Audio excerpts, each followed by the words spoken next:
Hi and welcome everyone to another video on this channel. Today we're gonna be talking about my updated draft for the new season of Fantasy Premier League. So let's see how it looks like at the moment.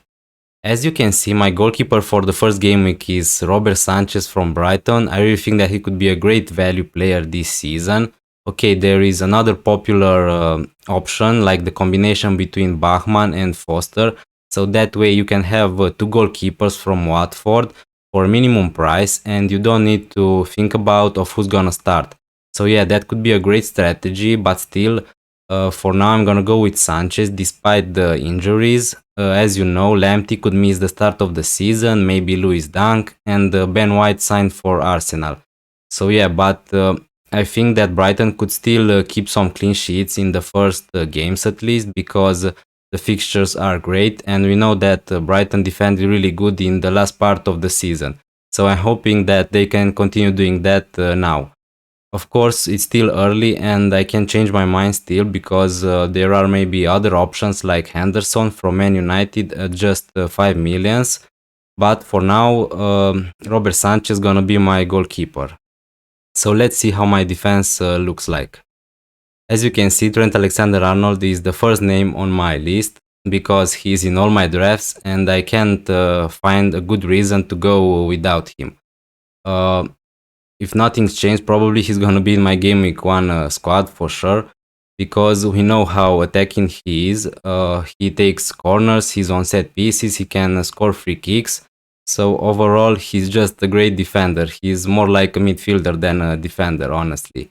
But what can I say? The fixtures for Liverpool are great and there is potential for clean sheets. And another good thing is that there are good signs about Van Dijk. He played for the first time since last year. So yeah, with Van Dijk and maybe Konate or Matip in the center of defense, I'm expecting Robertson and Arnold to be really good this season. Another good defender and another very attacking fullback is Luke Shaw. Since I found out that he's gonna probably start the season, I picked him for my team because he was in such a good form for England at the Euros, and I'm expecting him to be a really good player for United this season. Okay, he's on many set pieces, and just like Trent, his delivery for his teammates is amazing. The fixtures for United are pretty good in the first 6 games at least. And with the improvement they've got in defense, they sign Varane, and that's just gonna make Luke Shaw a better option in my opinion. So if he's gonna be fit for game week 1, he's gonna be probably in my team. My last defender is Luca Digne from Everton, and okay, I'm not really locked on him, but I really want to have some Everton players for the start of the season at least.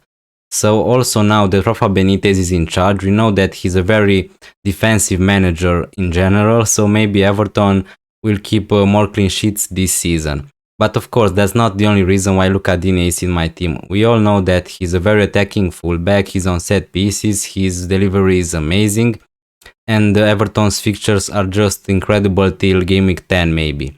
But of course, we need to see if Sigurdsson's gonna play. But anyway, Luca Digne is an amazing free kick taker, so he can score even goals, we know that. Of course, there are many interesting options at that price. Maybe a Spurs defender like Reguilon or Doherty, but for now, although it's a pretty expensive defense, I'm pretty happy with these 3. Now let's see the midfield. Okay, Salah doesn't need any explanation, he's in all my drafts.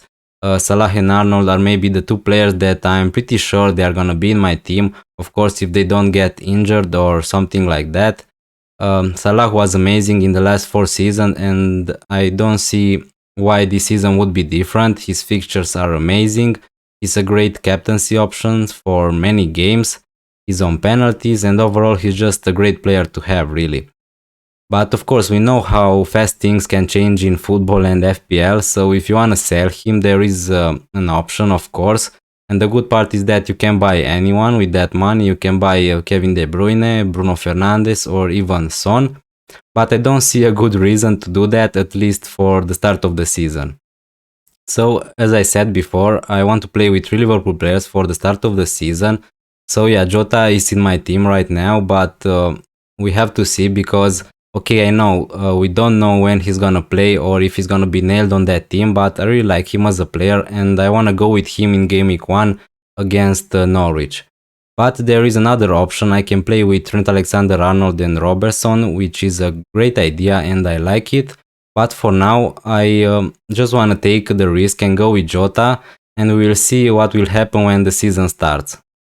Next we have Bruno Fernandes, and my problem is that I can't make a single draft without him. He was the top scorer last season after all, but that's not the only reason. He was such an important player for that Manchester United team. Okay, in the end he dropped his performances a little, but still he was a great player. He scored many penalties, that's true, but in FPL we love a penalty, right? So okay, he can score open play goals, that's for sure, and he can make great assists, but still he was such an important player for them. And okay, Sancho is a great player and I like him very much, but I don't know if it's worth to risk it in the beginning, because let's say Bruno Fernandes blanks 3 games in a row, so you always can go down to the likes of Son, KDB or even Sancho. So I think that I'm gonna go with Bruno and see what happens. Next, we have Rafinha and Buendia, 2 midfielders at 6.5 millions. I think that Rafinha is maybe the best 6.5 midfielder in the game right now. In my opinion at least. I think that he was very underrated when he got that price, but hey, that's good for us, right? The only downside which I can find for him is that he plays Liverpool and Man United in the first 4 games, but after that the fixtures for Leeds in the first 10 games are really incredible. He's such a creative player, he's on set pieces, he plays in a very attacking side in Leeds, and we know that Bielsa is a very attacking manager, so that's just gonna be amazing for Rafinha. Buendia is another very offensive and creative midfielder just like Rafinha. He has the same price, 6.5 millions.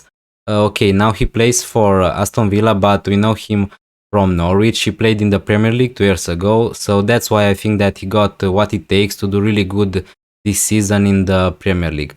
His stats last season in the Championship were brilliant. I think that he scored 15 goals and 15 assists, something like that. But what I like about him is that Aston Villa have very nice fixtures to start the season with, at least the first 3 games, and then it gets a little trickier. But until that, I think that Aston Villa players could be really good for the start of the season. So yeah, now there is a rumor that Man City made an offer for Grealish, and if that's gonna happen and Grealish is gonna leave Aston Villa, I think that Buendia is gonna benefit from that. What I don't like about this midfield, I mean, I wish I could have Heung-min Son and maybe a Man City midfielder like Mahrez or Foden, but for now I'm pretty happy with this midfield. Now let's see the forwards. As you can see, another player from Aston Villa, Ollie Watkins. I really like him as a player. He had an amazing season, his first Premier League season, but now I'm expecting him to do much more this season because there is so much creativity in that Aston Villa midfield with Buendia and maybe Grealish if he's not gonna leave. And if Grealish is gonna leave Aston Villa to Man City, I don't know really what to say about Watkins. Maybe that's bad news for him because he's gonna get much less chances this season, but on the other hand he could be on penalties, which is obviously a very good thing. But until we know for sure, I'm pretty happy to have Watkins on my team. So the last player is Callum Wilson. He plays for Newcastle, and I know that yesterday he got a little knock in the preseason, but I hope that he's gonna be alright for the start of the season. So what I like about him is that he's the main man at Newcastle. He's taking penalties and I think that he's really overlooked. Okay, he could be a very good differential, and of course he got some injury problems in the past, but when he's fit he's really a goal machine. So yeah, as you can see in my bench I have 3 non-playing players, Foster Obafemi and Omobamidele, and one very good defender, Luke Ayling, and I really like him. He plays for Leeds, the fixtures are amazing as I said, and I think that they can defend really good. So this was my draft. Please let me know about your opinion down below in the comments, and also if you're not around here, please consider leaving a like or subscribing to my channel, and see you next time.